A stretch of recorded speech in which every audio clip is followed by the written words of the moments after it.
Olá pessoal, estamos começando mais uma videoaula aqui do canal Rafael Leite e hoje estaremos discutindo sobre relativismo moral, conteúdo filosófico que será analisado a partir de duas perspectivas diferentes, ok?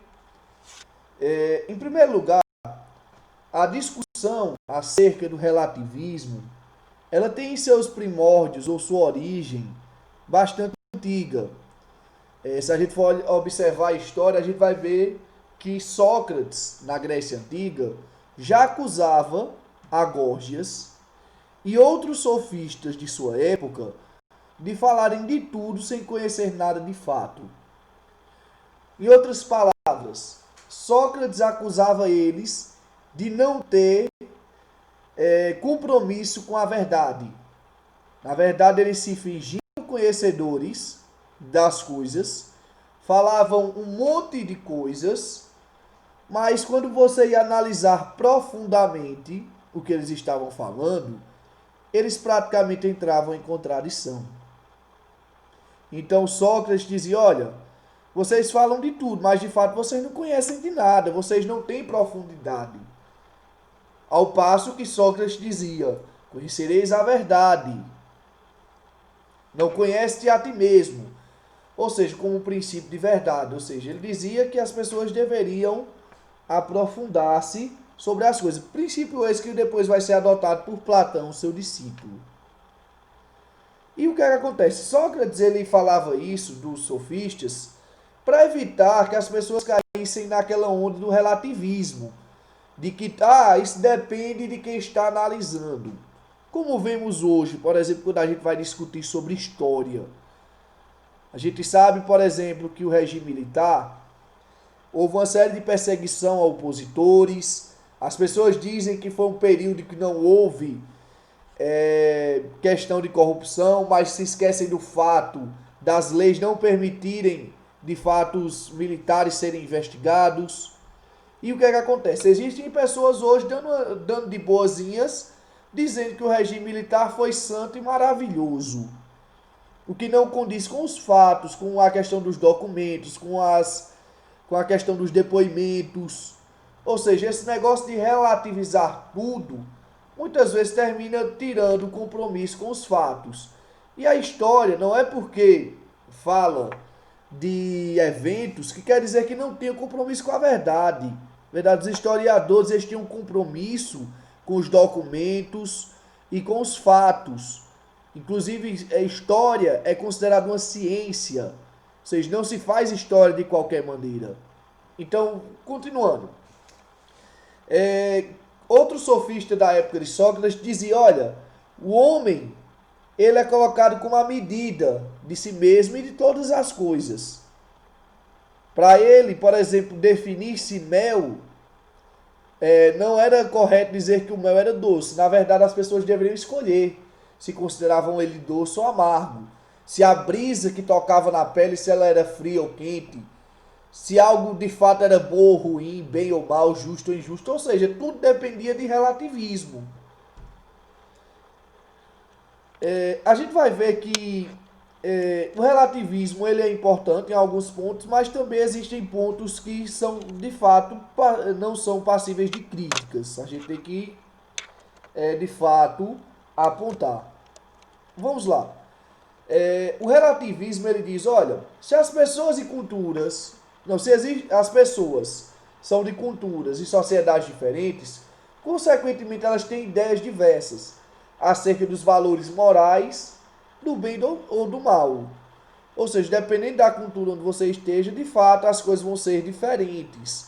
Pessoas vão considerar algo como aceitável, outras coisas como não. Em outra sociedade a gente já vai ver esses acontecimentos ocorrerem de formas distintas. A gente poderia citar vários exemplos: culturas africanas, países islâmicos, a gente que, por exemplo, tem ocidentais de matriz religiosa, principalmente predominante cristã.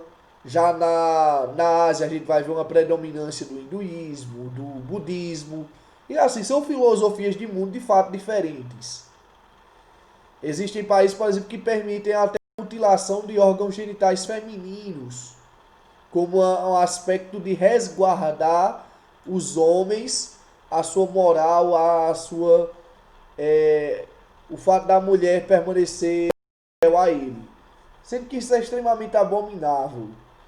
Não é questão porque é um hábito cultural, porque isso é um valor construído durante séculos, milênios, que isso não é repudiável. Mas existem pessoas que defendem essa ideologia. Outra coisa, o relativismo diz que o que é vergonhoso e imoral para uns pode ser considerado virtude para outros. Um exemplo que eu gostaria de citar aqui é a questão da sexualidade. Antigamente era um tabu falar sobre sexo, como ainda hoje de fato é para alguns. Alguns acham extremamente imoral praticar sexo antes de um casamento, acham imoral as pessoas relacionassem ao longo de sua história com mais de uma pessoa, sendo que para outros isso é encarado de fato como uma virtude, como uma liberdade sexual que foi construída, principalmente a partir de um período da Guerra Fria, como a questão do divórcio é uma conquista e por aí vai. Ou seja, é uma maneira de expressar-se, de ter sua liberdade, de fato fazer aquilo que quer. Antigamente era um tabu mulheres saírem bebendo, hoje em dia é uma questão de fato de liberdade. Então, o que é vergonhoso e imoral para uns pode ser considerado uma virtude para outros. Isso aí, pessoal, não estou entrando aqui no mérito se é vergonhoso ou se é imoral ou isso ou aquilo. Eu estou apresentando fatos. Estou apresentando como é que o relativismo enxerga a questão dos acontecimentos, do que está em seu entorno. Existe aqui um quadro que chamado relativismo, né, que tenta demonstrar essa questão, de Escher.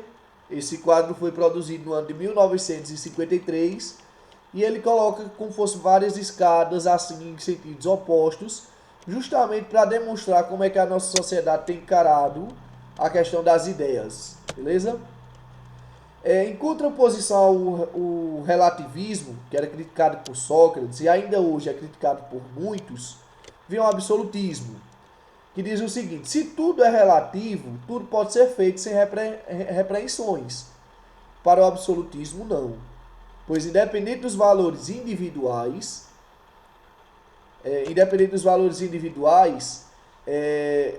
a gente tem tem que proteger as crianças, proteger a vida humana, a mentira deve ser considerada abominável. Então, existem alguns valores que a gente não pode relativizar, segundo o absolutismo. Ou seja, esse negócio de dizer que tudo é relativo não deve acontecer. As crianças, independente da cultura, elas têm que ser protegidas. A vida humana tem que ser protegida, a dignidade de ter um lar, de ir e vir, a liberdade de expressar a sua opinião.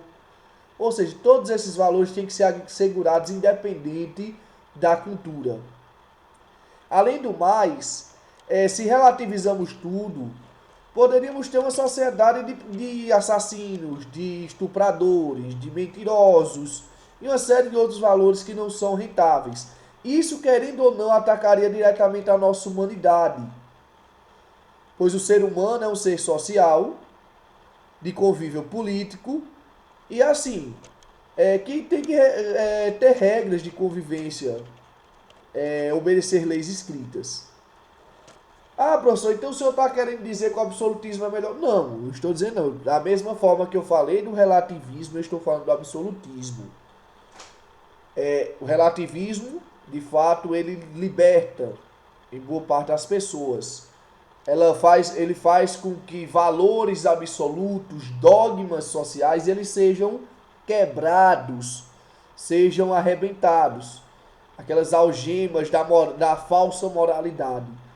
Por outro lado, a gente também não pode relativizar tudo. Por quê? Porque existem princípios que, querendo ou não, a gente tem que assegurar. A questão das crianças, a vida das crianças, a vida humana. entre outros valores que a gente vai discutir em uma próxima videoaula, pessoal, que são a questão dos direitos humanos.